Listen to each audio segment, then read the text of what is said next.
তবে আমার মনে হয় যদি আমরা জনগণের জন্য সত্যিকার অর্থে জনগণের জন্য আমরা কাজ করে থাকি এবং জনগণের কল্যাণে যদি আমরা কাজ করে থাকি, মঙ্গলের জন্য কাজ করে থাকি, তাহলে এই বাজার ইজারা নিয়ে হয় একটি সুষ্ঠু পরিচালনার মধ্যে আনতে হবে, আর না হয় বাজার ইজারা বন্ধ করতে হবে। এটা যে সাধারণ জনগণের উপর কত বড় একটি অত্যাচার সেটা আসলে যারা ভুক্তভোগী তারাই বলতে পারবে এবং যারা বিষয়টি রিয়েলাইজ করে তারাই বলতে পারবে। অন্যথায় আমরা এসি রুমে বসে এর মর্মান্তিকতা বোঝার উপায় কোনোভাবেই হবে না বলে আমি মনে করছি।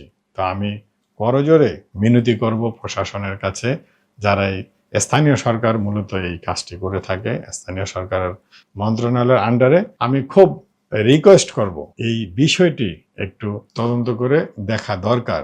যদি আমরা এটাই বলে থাকি যে সাধারণ জনগণের জন্য আমরা কাজ করি, সাধারণ মানুষকে ভোগান্তি থেকে লাঘব করার জন্য আমরা কাজ করি, তাহলে আমার মনে হয় এই বিষয়টি খুব দ্রুত একটি পদক্ষেপ নেওয়া দরকার এবং এই বাজার ইজারা নিয়ে সবাই আওয়াজ তুলুন যাতে এর একটি সুষ্ঠু সমাধান হয়। হয় একটি নিয়মের মধ্যে এই বাজার ইজারা চলবে, না হয় বাজার ইজারা বন্ধ করে স্থানীয় সরকার থেকে সেই সমস্ত উপজেলা ইউনিয়ন পরিষদকে সেই বাজার ইজারার টাকাটা দিয়ে দেওয়া যায় কিনা সেটা চিন্তা করে দেখা উচিত।